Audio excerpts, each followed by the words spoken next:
अस्सलामुअलैकुम, आप देख रहे हैं द लास्ट आवर। मैं हूं हमजा तारड़, मेरे साथ मौजूद हैं राना मोहम्मद अजीम साहब और इस्लामाबाद स्टूडियो से हमारे साथ मौजूद हैं साकिब बशीर साहब। नाज़रीन, मामला ये है कि पीपल्स पार्टी के अगर हम दो गवर्नर देखें तो दोनों गवर्नर्स की जानिब से नून लीग के लिए कुछ तलखी हो रही है, लेकिन पाकिस्तान तहरीक इंसाफ के लिए लहजा कुछ नरम होता हुआ दिखाई दे रहा है। क्या ये कुर्बतें जो हैं ये पाकिस्तान तहरीक इंसाफ से बढ़ने जा रही हैं या फिर एक काविश की जाएगी कि अब वफाकी हुकूमत का बोझ शायद हम उस तरह से नहीं उठा सकते हैं तो पाकिस्तान तहरीक इंसाफ के लिए नरम कर लिया जाए, क्योंकि अभी जो कुछ हुआ नए वज़ीर आला के हवाले से उसमें भी गवर्नर खैबर पख्तूनख्वा को एक कदम पीछे रखना पड़ा और बिलावल साहब ने उनको कहा कि जाएं, जो अदालत कह रही है, जो आपकी आईनी ज़िम्मेदारी है उसको पूरा करें। वो ये कह रहे हैं कि जी कि गवर्नर आज का कोई इम्कान नहीं है और नए वज़ीर आला को काबीना तश्कील के लिए वक्त देना चाहिए, ये गवर्नर केपी कह रहे हैं। और गवर्नर पंजाब ये कह रहे हैं कि अगर मुलाकात हो जाएगी तो कोई आसमान नहीं गिर जाएगा, कुछ नहीं हो जाएगा,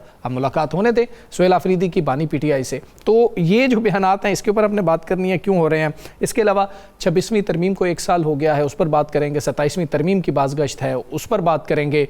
महंगाई के हवाले से बात करेंगे और सबसे अहम चीज़, जो खुराक हम खा रहे हैं क्या उसका मयार ठीक है या नहीं है, इस पर भी हम बात करेंगे आज के शो में। राना साहब, सबसे पहले राना सनाउल्लाह साहब ने आज बहुत बात की, कल बात कर रहे थे वो, उन्होंने कहा कि जी कि इतना शोर मचा हुआ है कि जी मुलाकात करनी है नवाज शरीफ के ख़िलाफ़ जो साकिब निसार साहब, उमर अता बंदयाल साहब और जस्टिस सजाजुल एहसन का जो फैसला आया था उसकी रोशनी में तो मशवरा ही नहीं किया जा सकता। अगर काबीना बनाएंगे तो वो काबीना कानूनी तौर पर कलअदम हो जाएगी।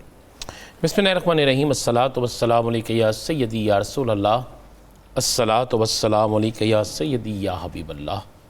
ताजदार ख़त्मे नबूवत जिंदाबाद जिंदाबाद जिंदाबाद।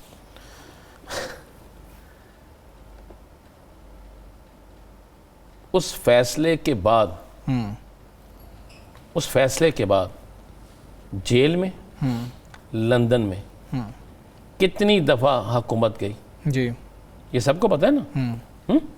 मशवरा करने गई ना, मिलना और मशवरा करना, जाहिर उसमें मशवरा होता ही था ना। तो फिर क्या वो सारी कालदम होगी? नून लीग इस फैसले के सबसे खिलाफ थी। क्या वो कालदम होगी?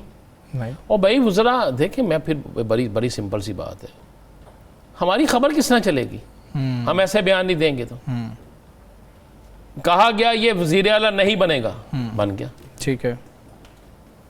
कुंडी साहब ने कहा कि 35 लोग हम तोड़ लेंगे, ठीक है, एक भी नहीं टूटा।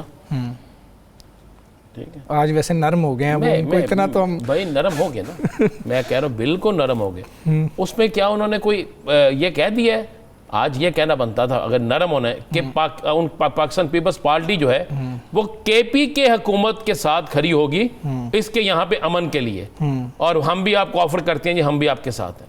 फिर तो मैं समझता हूं। उन्होंने आज कहा कि हम तरक्की में रुकावट नहीं बनेंगे, गवर्नर हाउस नहीं बनेगा। वैसे रुकावट बन किस तरह सकते हैं? गवर्नर कर क्या सकते हैं? चलो मुझे बताएं। एक बिल गवर्नर के पास जाएगा, गवर्नर उसे 4 दिन मंजूर नहीं करेगा, कानून कहता है उसके बाद मंजूरी देनी पड़ेगी। आप कहते हैं इख्तियार ही नहीं है भाई, आप कर क्या सकते हैं? कर क्या सकते हैं? आपके पास एक इख्तियार था, इस्तीफा मंजूर करने का, आपने वो किया नहीं। वो आपने टाइम लगा दिया। ठीक है, अब जब आपने देखा बंदे आप नहीं तोड़ सकते, जब आपने देखा कि जनाब कोई और चीज आप नहीं कर सकते, जब आपने देखा कि आपकी वहां पे कोई सियासी मूवमेंट नहीं बन सकती, तो फिर यही कहना है ना मेरे भाई, और क्या कहना है? यहां तो मैं कह रहा हूं यही कहते कि पाकिस्तान पीपल्स पार्टी गैर मशरूत तौर पर इस वजीर आला के साथ खड़ी। यहाँ बिलावल साहब से कहेंगे कि मियां शहबाज शरीफ साहब से कहेंगे मुलाकात। ठीक है, ये तो मैं मुझे एक बात समझ आती। गवर्नर पंजाब हमेशा मुस्बत रहे हैं, इस पे कोई दूसरी राय नहीं है। वो एक अवामी आदमी है, उन्होंने अवाम की बात करनी है, वो ठीक कह रहे हैं। अच्छा, मुलाकात हो जानी चाहिए, इसमें प्रॉब्लम क्या है? अब मुलाकात की इजाजत दी है हाई कोर्ट ने जी। ये इजाजत ना साकिब ने दी है, ना हमजा ने दी है, ना राना अजीम ने दी है। बिल्कुल ऐसे ये हाई कोर्ट ने एक इजाजत दी है। वो अगर जाके मुलाकात करते हैं बतौर वजीर आला तो क्या फर्क पड़ता है? अच्छा, आप कहते हैं सियासी बयान पे पाबंदी लग गई है, कोई बात नहीं, पाबंदी लग गई है ना। अगर तो वो इमरान खान वहां पे कुछ सियासी बयान देता है और कोई आके बाहर ये कहता है कि इमरान खान ने ये कहा है, तो आपके पास आईनी कानूनी तौर पर बहुत सी चीजें हैं। आपके पास तो उसकी गुफ्तगू की एक एक रिकॉर्डिंग होती है, बकौल कई तजियाकारों के वो तजियाकार भी हैं और वो कहा जाता है स्पोक्स पर्सन भी है, जो भी कहा जाए, उनके ये सारा कुछ होता है। अब आप ये साहब हंसते ना जी, मैं वैसे कह रहा हूँ, लोग कहते हैं, मैं नहीं कहता। ठीक। तो ये सारी चीजें तो चलती हैं, कोई शांत तो नहीं किया किसी ने।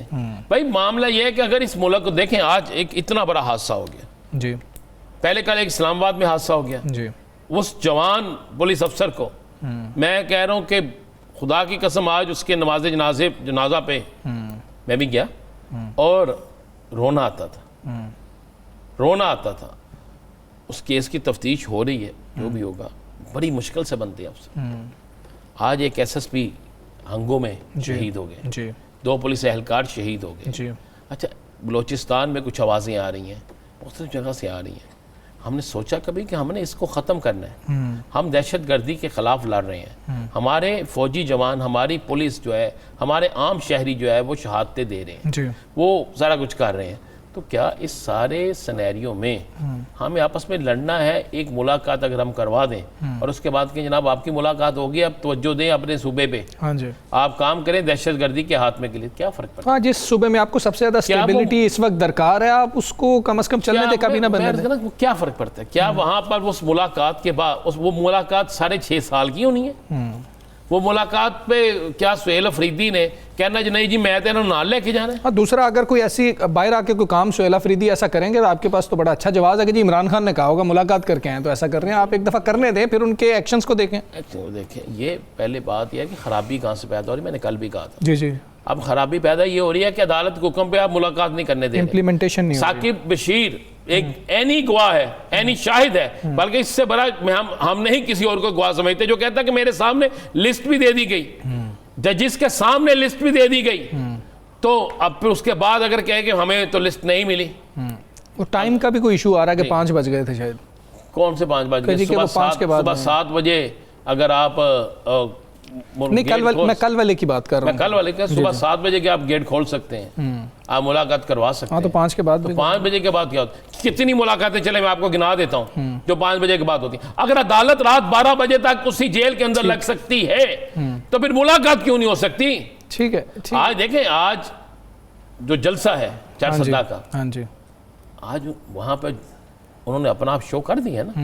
आप क्यों लोगों को आप लोगों को अब जलसे होने चाहिए सब दहशतगर्दी के खिलाफ, अब जलसे होने चाहिए कि पूरी कौम इकट्ठी हो जाए, ठीक है, ये होना चाहिए। लेकिन जब आप इस चीज़ पे राजी नहीं है तो फिर बिल्कुल ठीक। अच्छा, एक तो साकिब साहब इसी पे कमेंट कर दीजिएगा कि जो राना साहब का ये अब बयान आया है कि जी कि नवाज शरीफ को रोका गया था, उन्होंने अपने सेनेटर्स का भी हवाला दिया कि हमारे सारे सेनेटर्स आज़ाद हो गए थे, लेकिन उसमें एक चीज़ मुख्तलिफ थी कि उनके टिकट्स के ऊपर दस्तखत ही मियां नवाज शरीफ के मौजूद थे। उस पर कमेंट कर दीजिएगा। दूसरा, ये जो 26वीं आइनी तरमीम है, 1 साल मुकम्मल हो गया, मंजूर हुए हुए 27वीं आइनी तरमीम की बाज़गश्त है।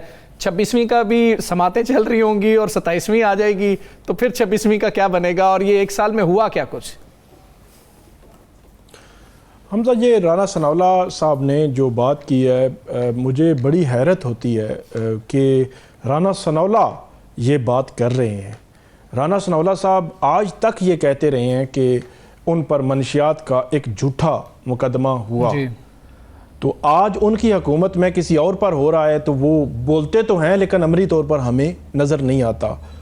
इसी तरह ये जो बात कर रहे हैं कि नवाज शरीफ साहब की, पता नहीं, मतलब जब बात करते हैं, वज़ीर हैं, पढ़े लिखे हैं, लॉ नोइंग हैं, कानून को जानते हैं, वो उस वक़्त है जब कोई सिग्नेचर हो, कहीं पे कोई अप्रूवल में उसके कोई दस्तखत हो, कोई चीज़ हो, उस सूरत में वो इम्प्लीमेंट होगा वो मामला, वो जो सुप्रीम कोर्ट ने किया था। और आज तक ये मुस्लिम लीग नून की क़यादत उस सुप्रीम कोर्ट के फैसले को क्रिटिसाइज करती रही है और आज उसको अपने दिफा में जो है वो अपने बात के दिफा में ले आए हैं। तो ये हैरानगी होती है कि ये आप कैसे दो चेहरे जो है वो लेकर आ जाते हैं। एक तरफ आप सुहेल खान अफरीदी की हाई कोर्ट के लार्जर बेंच के ऑर्डर के बावजूद सुप्रिटेंडेंट को वहीं अदालत में उन्होंने लिस्ट दी, उन्होंने इंप्लीमेंट कराना था, उस पर इंप्लीमेंट तो कराया नहीं। आप कह रहे हैं जी बनी गालाम, आप दरखास्त नहीं मुंतकिल कर, मतलब आप दो चेहरे कैसे आप ये लेकर आ जाते हैं। और आजकल जब अगर बात करते हैं तो आप एक्सपोज होते हैं। तो इसलिए मुस्लिम लीग नून की क़यादत को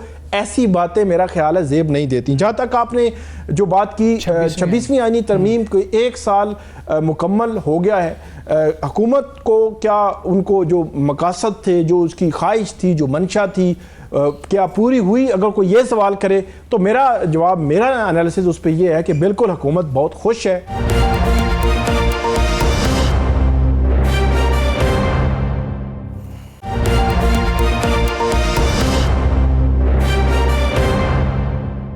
राना साहब, 27वीं तरमीम के हवाले से और एक आप बड़ी तब्दीली का भी जिक्र कर रहे थे कि कोई मीटिंग भी हुई है या कहीं पे किसी बड़ी शख्सियत को तलब भी किया गया है। ये जो तब्दीली है, ये बड़ी तब्दीली जो है, ये 27वीं तरमीम से पहले होगी या बाद में होगी? 27वीं तरमीम जो है ना जी, वो एक ज़िबा खाना होगा। अच्छा। बहुत सी सियासी कुर्बानियाँ जो है ना, आप देख लीजिएगा, किसी को मुझसे इख्तलाफ हो, आप देख लीजिएगा 27वीं आईनी तरमीम के बाद सियासी ज़िबा खाने में कितने सियासतदान ज़िबा होते हैं। जिन का काम पूरा हो चुका होगा वो, मैं कह रहा हूँ, आप देखिएगा, मैं अच्छा। अभी हम कुछ कहेंगे तो किसी को बुरा लगेगा तो जितनी इजाज़त है बोलने की उतनी तो बोल लेना। तो ये 27वीं आईनी तरमीम, साकिब साहब का ख्याल है कि वो कुछ चीज़ें ख़त्म करके उनकी मौजें लग जाएंगी। मेरा ख्याल है कि मौजें नहीं लगेंगी, किसी और मुल्क की टिकटें मिल जाएंगी, दौड़े लग जाएंगी, दौरे भी लग जाएंगी। अच्छा। और कुछ लोग गिरफ्त में भी आ जाएंगे। अच्छा। और कुछ लोग जो हैं दोबारा से अपने पुराने बयानिए पे भी आ जाएंगे। तो फिर ये करने क्यों जा रहे हैं राना साहब? अगर यार इनको ये उनके पता अपने पास पर आफरीन है, ना करें तो तब फंसते हैं, तब फंसते हैं। भाई उन दोनों सूरतों में फंसना है, ना निगल सकते हैं ना उगल सकते हैं। मुझे बताएं कि वो ना करके क्या वो 26वीं आईनी तरमीम करना चाहते थे? आप कितने MNAs हैं हुकूमत के जिनको ये पता था कि 26वीं आईनी तरमीम है क्या? कितने ऐसे लोग थे वोट देने वाले?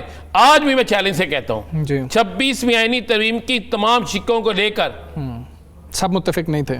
मैं कह रहा हूं, पूछ लें वो शिकें हैं क्या। हम अगले प्रोग्राम जब करेंगे तो मैं कोशिश करूंगा 5 वो जो वोट उन्हें अचानक पड़ गए थे ना, उन 5 को बुला के उनमें से किसी एक को लेंगे प्रोग्राम में, उन्हें कहेंगे यार 26वीं आईनी तरमीम की 8 चीजें बता दे। नहीं पता था, बड़ा मुश्किल पर्चा हो जाएगा ये, मतलब पेपर बहुत मुश्किल हो जाएगा। 4 पूछ लें, 4 नहीं साकिब, मैं गलत तो नहीं कह रहा ना, यहाँ साकिब साहब मुझे बताए मैं गलत कह रहा हूँ।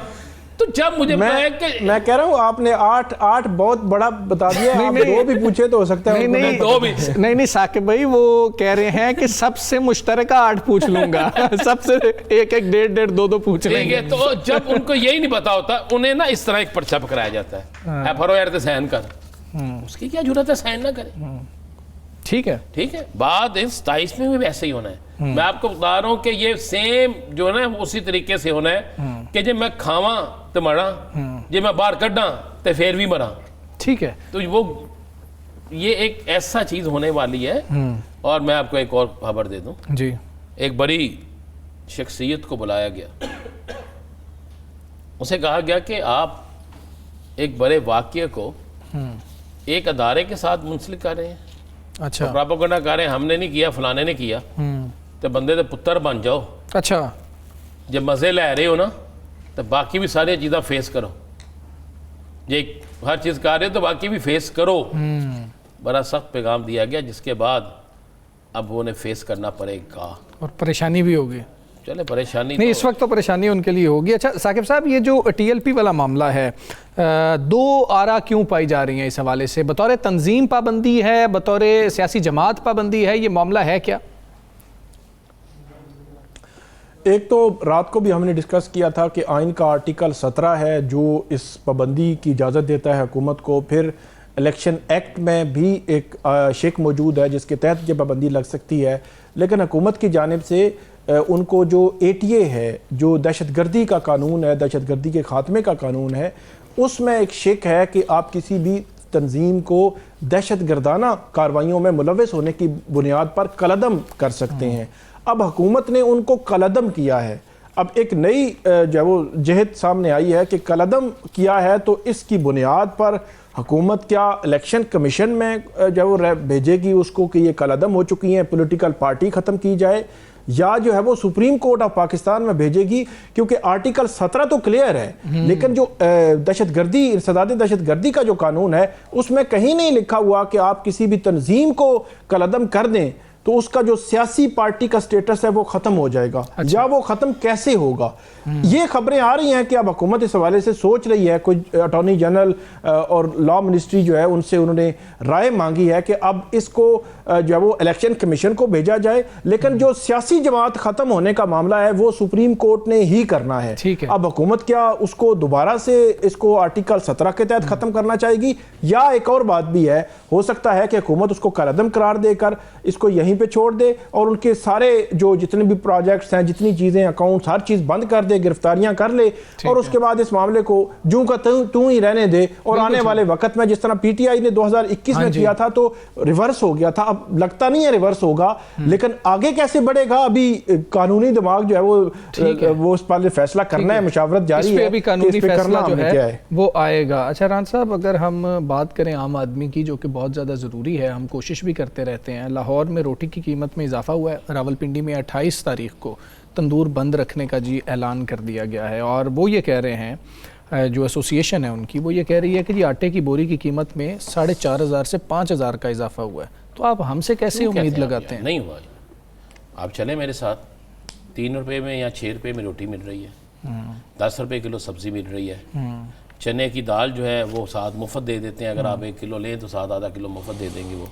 तो ये सारी चीज़ें सस्ती हुई हैं, क्यों आप कह रहे हैं? अच्छा राना साहब, लगता है आज आप गए नहीं है। नहीं, मैं कह रहा हूँ सस्ती हुई है, इसलिए कह रहा हूँ कि मेरी हुकूमत कहती है सस्ती है। ये बात ठीक है, मेरी हुकूमत कहती है सस्ती है। क्या बात है, हुकूमत को अवाम के दर्द का एहसास ही नहीं है। अच्छा। अगर इनको अवाम के दर्द का एहसास हो, उसकी वजह ये है ना, मेरे हुक्मरानों के जो पालतू जानवर है ना, वो आम आवाम से ज्यादा अच्छा खाना खाते हैं, उनसे महंगा खाना खाते हैं। आप जाकर देखें, मुझे एक दुकान पर 15 रुपए की रोटी ला दें, अगर वो 15 की दे रहा है ना तो उसका वजन क्या होगा? वो आपके सामने आ जाएगा। 4 खानी पड़ेंगे। जहां पे अभी ऑफिस से बाहर निकले 25 रुपए का नान है जी, और आज जिस तरह गंदम की कीमत आपने कहा बढ़ गई है, सारा कुछ बिल्कुल किसान को इसका फायदा देना चाहिए, बिल्कुल देना चाहिए, मैं इस हक में हूं। लेकिन फिर आम आदमी जो है उसकी इनकम में भी तो इजाफा कर दे, उसको भी तो जीने का हक दे दे। उसको क्यों मार रहे हैं आप? उसको आप क्यों जिबा कर रहे हैं? अभी तक मुझे बताएं, चले टमाटर नहीं थी फसल जी, हाँ जी, ठीक है, मटर तो आ रहे हैं एबटाबाद से, केपीके से सरे आप बिल्कुल आ रहे हैं, हाँ जी, वो क्यों महंगे हैं? फिर वो कहते हैं जनाब अभी तो कई फसलें उगनी है, फिर उसके बाद तैयार होनी। टमाटर राना साहब आदादोशुमार के मुताबिक 5 गुना महंगे हुए हैं, 5 गुना सर जी। और अभी यहाँ पे मामला नहीं है, 5,000 जो हैं कंटेनर्स वो सरहद पे खड़े हैं, मतलब कि पाकिस्तान और अफगानिस्तान की, और वो भी नहीं है। उसके बाद सेब, अंगूर ये भी महंगे होने जा रहे हैं क्योंकि बड़ी खेप उधर से आती है। आपको पता है क्या हाल है? आप तो चेक करें। और किसान जो है, आपको पता है इस वक्त सबसे ज्यादा मुतासर कौन है? हाँ जी, किसान। बिल्कुल ऐसी फसल उसकी तबाह हो गई, तो उसकी फसल अभी तैयार होनी है, और जो आपने पहले उनसे कोरियों के भाव गंदम खरीद ली, और वो गंदम जो है अब आप दे रहे हैं रेट फलां, उसके बाद खाद महंगी हो गई, हर चीज आपने महंगी कर दी।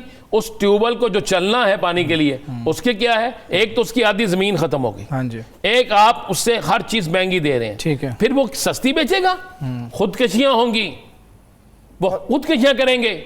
और ये आप कह रहे हैं 25 रुपए, ये देखिएगा, मैंने याद करें, ये प्रोग्राम में कहा था ये 100 रुपए तक जाएगा।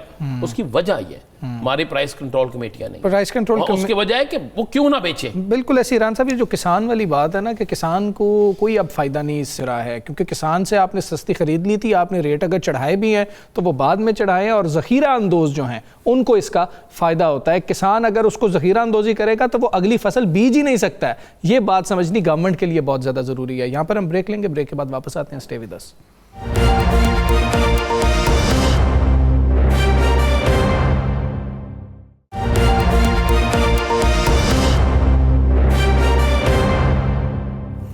वेलकम बैक जी। हमने ये तो देखा कि पहले पाकिस्तान पीपल्स पार्टी और मुस्लिम लीग नून काफ़ी अरसे से हमें एक ही पेज पे नज़र आए हैं, कुर्बतें भी थीं, चलें कुछ इख्तलाफात भी थे, लेकिन एक दूसरे के ख़िलाफ़ उस तरह से बयानबाजी नहीं होती थी। अभी गवर्नर पंजाब की बात की जाए तो वो कह रहे हैं कि मुस्लिम लीग नून और पीपल्स पार्टी में मजबूरी का रिश्ता है, और बिलावल भुट्टो से मुलाकात में वज़ीर आज़म शहबाज शरीफ ने एतराफ़ किया कि कई वादों पर अमल नहीं हो सका है। साथ ही हम ये देख रहे हैं कि जो टोन है वो पाकिस्तान तहरीक इंसाफ के लिए काफ़ी नरम होती हुई नज़र आ रही है। गवर्नर पंजाब ने यह कहा कि कोई आसमान नहीं गिर जाएगा अगर सुहेल आफरीदी की बानी पीटीआई इमरान खान से मुलाकात हो जाए तो। और जो गवर्नर खैबर पख्तूनख्वा हैं फैसल करीम कुंडी साहब, उनके लहजे में भी बहुत नरमी आई है, वो भी इसी तरह की बात कर रहे हैं। वो कह रहे हैं कुछ वक्त देना चाहिए, नए वजीर आला हैं, इनको काबीना बनाने में कुछ वक्त देना चाहिए, कोई गवर्नर राज की ऑप्शन नहीं है और गवर्नर हाउस जो है वो मुकम्मल सपोर्ट करेगा जो वज़ीर आला का ऑफिस है। तो ये नरमी की वजूहात क्या हैं? दूसरी तरफ नून लीग के साथ कुछ मामलात ख़राब वाकई तो नहीं होने वाले हैं। तमाम सूरत हाल पर बात करेंगे। हमारे साथ मोहम्मद अली दुरानी साहब मौजूद हैं, सीनियर सियासतदान हैं। मोहम्मद अली दुरानी साहब अस्सलाम वालेकुम, बहुत शुक्रिया आपका। सर, कुछ तलखी नून लीग के लिए आई है पीपल्स पार्टी के लहजे में, लेकिन साथ नरमी भी आ रही है पाकिस्तान तहरीक इंसाफ के लिए। चलें वो तलखी को तो हम कुछ भी कह सकते हैं कि ये वक्ती तौर पर है या, लेकिन ये नरमी के पीछे आपको क्या चीजें नजर आ रही हैं? कुछ दोस्ती तो नहीं होने वाली? बिस्मिल्लाहिर्रहमानिर्रहीम। देखें, जो जहां तक सवाल है तलखी पैदा होना, वो तो एक गैर जरूरी सी चीज है। पीपल्स पार्टी और नून के दरमियान तलखी ये वैसे ही एक ऐसे लायानी सी बात लगती है और बेमकसद बात लगती है। इसका माहौल बनाने का मतलब भी यही होता है कि थोड़ी सी टेंशन ली जाए, क्योंकि यकजान दो कालम है तो इसमें कोई तलखी वलखी कुछ नहीं है। हाँ, वैसे वर्कर्स को जरा लहू गर्म रखने के लिए एक है। हाँ, जहां तक पीटीआई की तरफ नरमी का ताल्लुक है, मैं समझता हूँ कि ये एक मुस्बत डेवलपमेंट है जो कि पीपल्स पार्टी की तरफ से हो रही है। People's party politically wisely act करती है अक्सर, तो उस लिहाज से ये एक पॉजिटिव चीज है, लेकिन मुझे इसकी लाइफ नहीं लग रही, क्योंकि थोड़े दिनों बाद पीटीआई की तरफ से जो जवाब आएगा उसके बाद ये फिर नाराज होकर बैठ जाएंगे, क्योंकि उनका जो नाराजगी की है। अच्छा, मोहम्मद अली दुरानी साहब, आप बिल्कुल दुरुस्त कह रहे हैं और ये दोनों एक दूसरे के साथ जुड़े हुए हैं उस वक़्त तक जब तक इनको रखा गया है। अच्छा, ये बता दें, सुने एक पेज फटने वाला है और कोई जाने वाला है, कोई ऐसी बात है? कोई पॉलिटिकल शख्सियत के मतलब बड़े चर्चे हो रहे हैं। देखिए, मेरी तो एक चीज बड़ी पहले से, देखिए हम, एक तो होता है ना खबर तो आप माशाल्लाह किंग ऑफ खबर है। हम तो तजिया और पॉलिटिकल एनालिसिस को समझते हैं, वही करते हैं, उसमें खबर भी आपकी मिल जाती है तो ज्यादा ताकत पैदा हो जाती है। मैं ये समझता हूँ कि, और ये बात आप गवाह है, मैं इलेक्शन के दिन से कह रहा हूँ कि इनका बोझ, नाजायज वजन जो होता है उसको बहुत देर तक कंधों पे उठाना किसी भी इदारे के लिए बहुत मुश्किल होता है। और अब आप ये देखें कि इस वक्त पूरी दुनिया में पाकिस्तान की जो वक़्त और पाकिस्तान की जो अहमियत, पाकिस्तान की कामयाबियों की वजह से अल्लाह ने दी है, उसके रास्ते में अगर कोई पत्थर की तरह रुकावट बन के खड़ा हुआ है वो हमारे हुक्मरान, और दुनिया भर से मिलने वाली इज्जत और फवायद का कुछ अगर अवाम तक नहीं पहुंचने दे रहे तो वो हमारे ऊपर, मतलब ये एक ऐसी, जैसे हमने बुनियानुम मरसूस बन के इंडिया का मुकाबला किया, इसी तरह ये जो पीडीएम के हुक्मरान है, ये बुनियानुम मरसूस बन के जो है अवाम के मफादात का रास्ता रोक के खड़े हुए हैं, और झूठी खबरों के जरिए, झूठी बिजली की सस्ताई के जरिए, झूठे बयानात के जरिए ये अवाम को सिर्फ धोखा देते हैं। धोखे से पेट भी नहीं भरता और धोखे से नफरत भी बढ़ती है। ये सूरत हाल है इनकी, और ऐसी सूरत में अब मैं ये महसूस कर रहा हूँ बड़ी क्लियरली कि पीपल्स पार्टी का जो एक पेज था वो तो अब तकरीबन फट चुका हूँ, और वो अब तो उसकी जो उस इर्तियाश है वो इनके अंदर जो है वो मजीद वो पैदा कर रहा है एक घबराहट। और दूसरी फैक्टर ये भी है कि इस वक्त मरकज में और पंजाब में भी स्ट्रेसेस पैदा हो चुकी हैं, और वो मुस्तकबिल के इक़्तिदार की स्ट्रेसेस।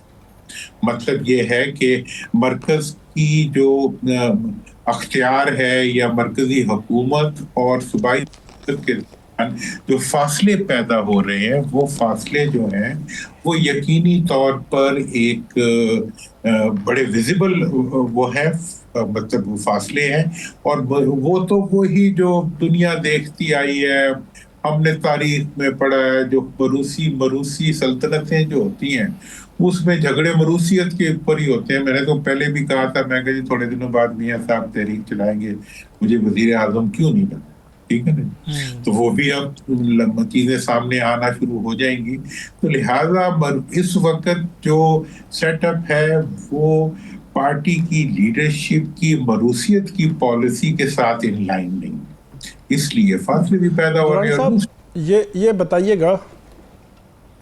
ये बताइएगा कि आज जो गैर मामूली तौर पर जो वज़ीर आला पंजाब वहाँ पर गए, आपने ये भी कहा कि मतलब ये पीपल्स पार्टी जिस तरह चल रही है, बज़ाहिर तो ऐसे लगता है चलती रहेगी, ये गिले शिकवे लगे रहते हैं, लेकिन एक बात उन्होंने ये भी की कि मुफ्त में सुहेल खान आफरीदी को हीरो क्यों बनाया जा रहा है। वैसे इस नुक्ते पे आपका मेरा सवाल है कि सुहेल खान आफरीदी का नाम आता है, हुकूमती वज़रा जो है वो उस पर प्रेस कॉन्फ्रेंसेस करते हैं, फिर उसको कहते हैं कि अब बनने नहीं देंगे, फिर हलफ की बारी आती है, फिर मिलने की बारी आती है, हर पॉइंट को उस रोक रहे हैं और हीरो तो वो बन रहा है इस बात पे। तो ये कौन प्लानिंग करता है, हुकूमत का कौन सा बड़ा दिमाग है इस पे पीछे प्लानिंग करने के? रूटीन में करने देते हो उसको तो क्या हो जाता है। एक बात, दूसरा एक इसी के साथ जुड़ा हुआ सवाल है, राना सनाउल्लाह साहब रात कह रहे थे कि अगर इमरान खान साहब की मुशावरत से काबीना, सूबाई काबीना बनी तो सुप्रीम कोर्ट के माजी के फैसलों को मद्देनजर रख कर देखा जाए तो वो तो काबीना कलअदम हो जाएगी कि सजा याफ्ता बंदे से आपने जो है मशवरा किया है। देखें, जहां तक पहले वाली ये दोनों बातें हैं आपकी बड़ी इंपॉर्टेंट, मुझे 1 मिनट देंगे तो मैं दोनों पे बहुत क्लियरली करना चाहूंगा। पहली बात तो ये है कि जहां तक सुहेल के बारे में जो हुकूमत का रवैया है, जो वो उसको, ये हुकूमत का एक तसलसल का रवैया है।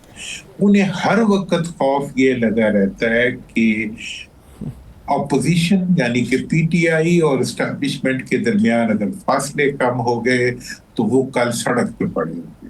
वो फॉर्म 47 के ऊपर वो ऐसी गाड़ी पे बैठे हुए हैं जिसके टायर ही नहीं, वो ऐसी इक़्तिदार में बैठे हुए हैं जिसकी लिटरेसी नहीं किसी आईनी कानूनी तकाज़े की। लिहाजा उस खौफ के अंदर वो उन्हें मुल्क भूला हुआ है, मुल्क का फायदा भूला हुआ है, मुल्क को जो दरपेश चैलेंजेस हैं वो भूले हुए हैं।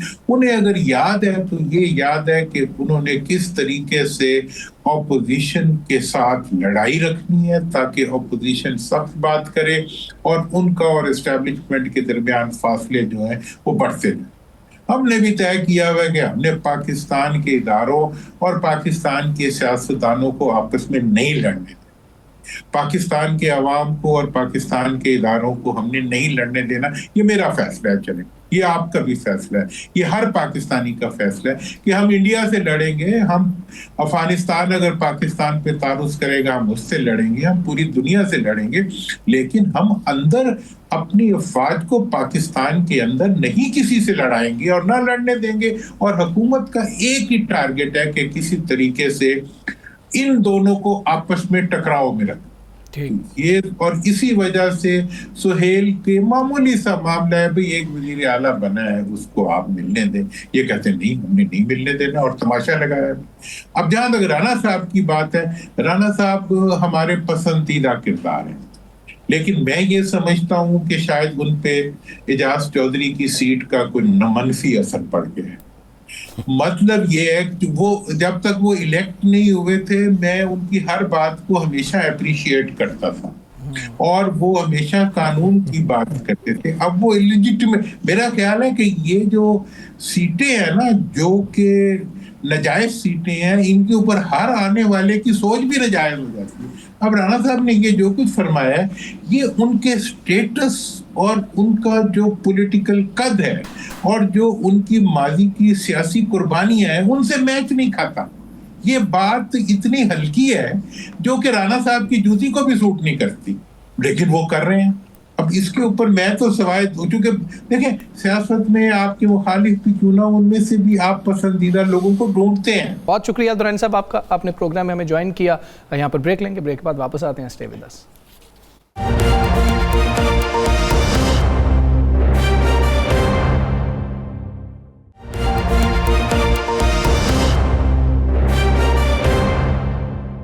वेलकम बैक जी। हम अक्सर बात करते हैं प्राइस कंट्रोल कमेटीज़ के हवाले से कि लोगों को चीज़ें महंगी मिलती हैं, जो रेट्स दिए गए होते हैं हुकूमत की जानिब से, इंतज़ामिया की जानिब से, उन पर अमल दरामद नहीं हो रहा होता। एक तो ये मसला है, लेकिन उसके साथ एक और बड़ा मसला ये अवाम को दरपेश है कि जो फूड की क्वालिटी है, जो बाज़ारों में फूड मिल रहा है, खाना मिल रहा है, क्या हिफ्ज़ाने सेहत के तमाम उसूल जो हैं, जो ज़वाबित हैं, उनका ख्याल रखा जा रहा है। रेस्टोरेंट्स हों, आम कैंटीन्स हों, आम दुकानें हों, ठेले लगे हुए हों, ये एक बहुत बड़ा मसला है। उसके साथ ये भी है कि मयार उसका कैसा है। इसके लिए मुख्तलिफ सूबों में मुख्तलिफ फूड अथॉरिटीज़ काम कर रही हैं। पंजाब में पंजाब फूड अथॉरिटी इस हवाले से काम कर रही है। लोगों को शिकायत होती हैं, घर में जो दूध सप्लाई होता है उसके हवाले से शिकायत होती हैं। अगर बाहर बच्चों को लेके जाते हैं कुछ आउटिंग के लिए, तो बाहर जो खाने पीने की अशिया हैं उनकी क्वालिटी कैसे होती है और उसके लिए क्या कार्रवाइयाँ की जाती हैं, और जो लोग ख्याल नहीं रख रहे होते हैं उनके खिलाफ किससे कहाँ से कार्रवाई की जा सकती है। अगर मैं बतौर आम शहरी कोई शिकायत करना चाहता हूँ तो वो कहाँ पर शिकायत दर्ज करवाई जा सकती है। तमाम चीज़ों के ऊपर हम बात करेंगे। हमारे साथ DG Punjab food authority Mohammad Asim Javed साहब मौजूद है। आसिम साहब, अस्सलाम वालेकुम, बहुत शुक्रिया आपका। सर, बहुत बड़ा मसला है ये कि मैं आपको एक छोटी सी मिसाल देता हूँ। चिकन महंगा होता है, कोई भी मटन महंगा होता है, सब कुछ महंगा होता है, लेकिन वाकई बड़ा शवारमा वो 60 रुपए का ही रहता है, और उसकी क्वालिटी क्या है उस हवाले से जाते हुए कुछ समझ नहीं लग रही होती कि ये असली चिकन था, ये मुर्दा चिकन था, ये क्या मामला था। उसके लिए आप लोग क्या कार्रवाइयाँ करते हैं? ये एक मिसाल मैंने दी है, आप पंजाब फूड अथॉरिटी जो स्टेप्स ले रही है उस हवाले से बताइएगा। देखिए, बहुत शुक्रिया आपके टाइम का। पंजाब फूड अथॉरिटी का जो बुनियादी मकसद है वो यही है कि एक तो फूड सेफ्टी को इंश्योर कराया जाए, उसके अलावा उसके साथ साथ जो है जो भी अवेलेबल फूड है उसकी क्वालिटी को बेहतर किया जाए। इस मकसद के लिए पंजाब फूड अथॉरिटी की टीम्स जो हैं तमाम फूड पॉइंट्स, जिसमें मीट चेकिंग है, जिसमें मिल्क चेकिंग है, इसके अलावा होटल्स एंड रेस्टोरेंट्स की चेकिंग है, और इसी तरह से बर्गर, शवारमा पॉइंट्स या स्मॉलर फूड पॉइंट्स और फूड इंडस्ट्री, इन तमाम की हम इंस्पेक्शंस रूटीन से करते हैं। जहाँ तक इस चीज़ का ताल्लुक है कि मीट के हवाले से या चिकन मीट के हवाले से हमारी इंस्पेक्शंस का, तो मैं ये बताना ज़रूरी समझता हूँ कि पंजाब फूड अथॉरिटी जो है इसने पिछले तकरीबन 9 माह और 15 दिन के अरसे में 19 मिलियन किलोग्राम से ज़्यादा जो है वो गोश्त चेक किया। उसमें चिकन मीट भी शामिल है और उसमें जो बीफ या मटन है वो भी शामिल है। उसमें से तकरीबन 9 लाख लीटर से ज़्यादा, 9 लाख किलोग्राम से ज़्यादा जो मुज़रे सेहत गोश्त था उसको तलब किया, और 403 हमारी FIRs जो हैं जो इस तरह से क्या कह सकते हैं कि अनहाइजेनिक, अनहोलसम मीट को प्रोवाइड करने वाले जो सप्लायर्स थे उनके खिलाफ हैं। और हमने 255 जो इस तरह की प्रेमिसेस थी जहां पे इलीगल स्लॉटरिंग हो रही थी उनको जो है वो सील किया कानून के मुताबिक। अच्छा आसिम साहब, दो चीज़ें आपके हम डेली देखते हैं कि आपने इतना दूध पकड़ लिया, तलफ कर दिया, इतनी आपने ठंडी मुर्गियां पकड़ ली। मैं वो कोड बोलता हूँ, जो ठंडी मुर्गी किसको कहती है आपको मुझसे ज़्यादा पता है, जो शवारमे में आजकल इस्तेमाल हो रही है, जो हमारे मासूम बच्चे जो बात की है कि जो 60 रुपए का शवारमा होगा जिसमें आधा पाव कम से कम बोनलेस लगा होगा, तो वो कैसी मुर्गी होगी। अच्छा, उसके बाद दूध आप इतना पकड़ने के बावजूद भी पूरे, सिर्फ हम एक शहर की बात कर लेते हैं, लाहौर शहर की, अगर पूरे पंजाब की भैंसें भी मिलकर दूध दें तो लाहौर शहर का दूध पूरा नहीं हो सकता, बाकी पंजाब तो बाद में है। इतना दूध पकड़ने के बावजूद भी लाहौर की हर दुकान पर दूध मौजूद है, हर चीज जगह पर दूध मौजूद है, तो फिर ये कैसे पहुंच जाता है? ये सप्लाई किस तरह हो जाती है? क्या ये लाहौर के अंदर तैयार होता है? क्या इसके पीछे कोई इतना तगड़ा माफिया है कि जो आपके बस से बाहर है? देखिए, दो चीज़ें इसमें बड़ी अहम है। एक तो यह है कि ये मिलावट माफिया जो है इसको हम ग़िज़ाई दहशतगर्द इस वजह से कहते हैं कि ये दूध के अंदर मिलावट करते हुए, दूध के अंदर केमिकल्स को मिलाते हुए और ऐसी अनफिट फॉर ह्यूमन कंजम्पशन चीज़ें मिलाते हुए जो है एक महलूल तैयार कर देता है जो कि बच्चों के लिए इंजूरियस टू हेल्थ है, ख़वातीन के लिए मतलब यह है कि उससे उनको ग़िज़ाइयत नहीं मिल रही होती। दूध माफिया के हवाले से पंजाब फूड अथॉरिटी ने बड़ा क्रैकडाउन जो है 1 अगस्त से CM साहबा की हिदायत के मुताबिक शुरू किया। 1 अगस्त से लेकर आज की तारीख तक हमारी जो है तकरीबन 580 FIRs हैं जो कि दूध में मिलावट करने वालों के खिलाफ हैं, यानी कि जाली दूध बनाने वालों के खिलाफ हैं। इनकी 150 गाड़ियां हमने सीज की हुई हैं। कानून के मुताबिक 12 लाख लीटर के करीब जो मुजरे सेहत दूध नुमा महलूल था उसको तलब किया। अब ये इतने वो एक तरह से क्रिमिनल्स हैं कि इनको एक तो कोर्ट से जो है वो बेल मिल जाती है, दूसरा ये है कि ये नए नए हरबे जो है वो इस्तेमाल करके डॉज करने की कोशिश करते हैं। आपकी FIR बड़ी कमज़ोर होती है। आपकी FIR मैं पढ़ के सुना सकता हूँ। क्या आपने गवर्नमेंट से ये नहीं कहा कि देखें सऊदी अरब के अंदर मिलावट करना इतना बड़ा जुर्म है कि कोई तसव्वुर नहीं कर सकता, इसी तरह पूरी दुनिया के अंदर है। तो पाकिस्तान में ये जुर्म जो है इतना आसान है कि आप पकड़ते हैं उसी दिन, नहीं तो अगले दिन बेल हो जाती है। बात बिल्कुल सही है। इसमें दो पहलू हैं। एक तो यह है कि FIR के हवाले से भी हमने जो है FIR को बेहतर करने के हवाले से प्रॉपर जो है वो SOPs जारी किए हैं। दूसरा ये है कि हमारे कानून के अंदर कुछ जब बनाया गया तो उस वक्त शायद इस बात का फ्रेमर्स को जो है वो आइडिया नहीं था कि इस हद तक फूड के रिलेटेड क्राइम जो है वो होगा, तो जिसकी वजह से उसमें सजाएं कम थीं। जहाँ से जो है ना वो फूड रिलेटेड क्राइम को एक सीरियस क्राइम नहीं समझा गया। और मैं तो ये कहता हूँ ये क्राइम अगेंस्ट सोसाइटी है और ऐसे लोगों को सख्त सजाएं मिलनी चाहिए। फॉर दैट मैटर हम अपने कानून को भी रिवाइज कर रहे हैं। जो मैक्सिमम पनिशमेंट है उसको हम जो है वो बढ़ाकर 10 साल तक लेके जा रहे हैं और जो मिनिमम पनिशमेंट है वो 3 साल तक कर रहे हैं, ताकि और इसको नॉन बेलेबल ऑफेंस जो है वो करार दिलवा रहे हैं। हमने तकरीबन 70 to 80% जो है वो नेटवर्क्स इनके तबाह कर चुके हैं। हमारे दफातर के ऊपर इन्होंने हमले किए, हमारी टीम्स के ऊपर हमले किए, हमारी गाड़ियों को तोड़ा, हमारे जो ऑफिसर्स हैं उनको जख्मी किया। हमने इनके ऊपर मुख्तलिफ किस्म के 780A वगैरह के भी और मुख्तलिफ जो कानून को हाथ लेने के पर्चे हैं वो भी कराए हुए हैं। लेकिन इशू क्या है? इशू यह है कि जब कोर्ट्स जो हैं, ऑनरेबल मुअज़्ज़ज़ अदालतें जो हैं इनको बेल दे देती हैं तो वो हमारी तमाम एफर्ट्स जो हैं वो मल्टीप्लाई बाय ज़ीरो हो जाती हैं। बल्कि हम डिफेंसिव होकर अदालतों के अंदर पेश हो रहे होते हैं और ये लोग जो हैं वो बेल लेके दोबारा से उस तरह के क्राइम करना शुरू कर देते हैं। तो इस कानून को हम सख्त कर रहे हैं ताकि इस तरह के जो ग़िज़ाई दहशतगर्द हैं, जो समाज के दुश्मन हैं, जो बच्चों के दुश्मन हैं, जो ख़वातीन के, जो बुजुर्गों के दुश्मन हैं, उनको सख्त से सख्त सजाएं मिले ताकि ये इबरत पकड़ें। और जैसे सऊदी अरब के अंदर जो है वो कवानीन सख्त हैं तो जो क्राइम करने वाले हैं वो इतना क्राइम नहीं करते। तो इस तरीके से हम इंशाल्लाह इनको कंट्रोल करेंगे। जी साकिब साहब। आसिम साहब ये बताइएगा, एक तो आपने 580 FIRs दूध के मामले में बताई और 403 जो है वो मीट के मामले में, ये बहुत बड़ा मैं समझता हूँ नंबर है। तो एक तो आपने कहा कि अदालतें ज़मानत दे देती है, ज़मानत तो दे देती हैं लेकिन आगे ट्रायल चल के किसी को कन्विक्शन भी हुई है, क्योंकि अगर कन्विक्शन का सज़ा का वो निज़ाम नहीं होगा तो फिर ये जो है इसको कंट्रोल करना जो है वो बहुत ज़्यादा मुश्किल होगा।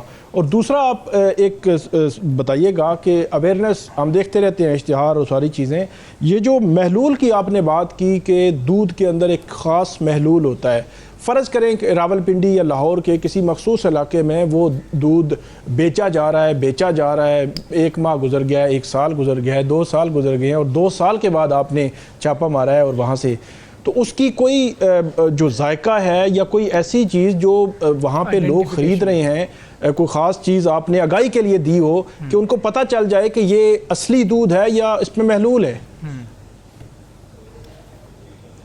देखिए, जो इसके हवाले से हमारा अवेयरनेस मटेरियल भी मौजूद है हमारी वेबसाइट पे। हमने मुख्तलिफ जो अवेयरनेस के हवाले से कि असली दूध की पहचान क्या है वो सारे हमने अपनी वेबसाइट के ऊपर भी जो है रील्स की सूरत में चढ़ाए हुए हैं। एक मैं सादा सी बात करूंगा कि जो दूध सही है उसके अंदर से आपको जो एनिमल है उसकी या जो चारा है उसकी स्मेल आएगी, एक चीज़। दूसरी चीज़ ये है कि उसकी स्मेल जो दूध की होती है बड़ी प्लेजेंट होती है। जब आप उसको बॉयल करते हैं तो उसके ऊपर बालाई आती है और अच्छी खासी उसको तय होती है। जो केमिकल्स वाला महलूल होता है उसके अंदर से ना तो बलाई की वो खुशबू आती है, ना ही उसकी जो बलाई की जो है वो तय जो है वो जमती है। तो ये चंद एक चीज़ें हैं जिससे जो है वो सार्फिन जो है इसको कर सकते। तो हमारी अवेयरनेस भी साथ साथ चलती रहती है और साथ में वही बात जैसे आपने पॉइंट आउट किया कि कुछ अदालतों से जो है वो फाइन की सूरत में और इम्प्रिजनमेंट की सूरत में जो है अभी सजाएं मिलना शुरू हो गई हैं। और हमारा अब फोकस यही है कि हम जो है वो अदालतों को भी जाके जब भी हमारी पिटीशन को अगर सिर्फ पढ़ लिया जाए तो हम उसमें ये मेंशन कर रहे होते हैं कि ये इस ग़िज़ा के, इस तरह की ग़िज़ा से जो है लोगों की सेहत को नुकसान जो है पहुंचा रहे हैं। ठीक है जी, जो भी लोग हमें सुन रहे हैं, अगर आपको कोई भी शिकायत है और आप कोई शिकायत दर्ज करवाना चाहते हैं तो 1223 पे आप कॉल कर सकते हैं और पंजाब फूड अथॉरिटी को वो शिकायत दर्ज करवा सकते हैं। आसिम जावेद साहब, बहुत शुक्रिया आपका, आपने प्रोग्राम ज्वाइन किया, प्रोग्राम का वक्त खत्म हुआ। मुझे राना अजीम साहब को, साकिब बशीर साहब को इजाज़त दीजिए। अल्लाह हाफ़िज़।